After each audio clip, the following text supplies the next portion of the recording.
C'est une famille brisée que nous rencontrons au lieu d'Ikembe, à Niala, dans la commune de Dola 3e. Théacor Kate Julien, 11 ans, a été victime d'un viol dimanche dernier aux environs de 16 heures. Le principal suspect, Charlie Touta, 34 ans, voisin bien connu de la famille, est actuellement en fuite. Encore sous le choc, la grande sœur de la victime revient sur une scène qu'elle n'arrive toujours pas à digérer. Il était sur ma petite sœur, en train de fermer la bouche de ma petite sœur. Quand je sors de la chambre directement, il me voit, il lâche ma petite sœur sort entre lui. Je le bouscule même, il traverse comme ça, il sort.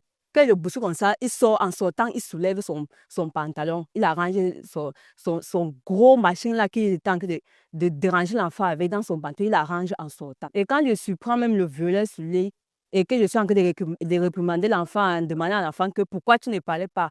Elle dit que le gars est toujours menacé. Et quand elle est même sortie entre le gars, il a dit voilà, on t'a crappé aujourd'hui, tonton. La mère de l'enfant tente de s'occuper pour se contenir, mais la douleur est profonde. Elle évoque la trahison d'un homme qu'elle a toujours considéré comme son propre fils. Je sais qu'il est mon enfant, il lui prend toujours comme mon enfant. Je ne savais pas qu'il peut faire les choses comme ça.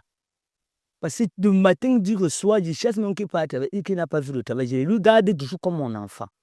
Je suis surpris de ce qui s'est passé. Conduite dans 2 formations hospitalières au lendemain de cet acte de violence, notamment au centre médical d'arrondissement de Niala, puis à l'hôpital Lakentini de Douala, les examens médicaux confirment les faits.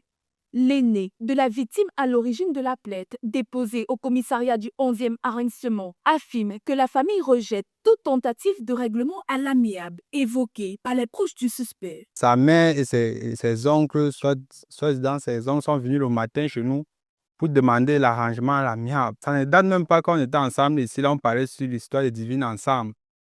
Que non, ce n'est pas une bonne chose, il fait une justice.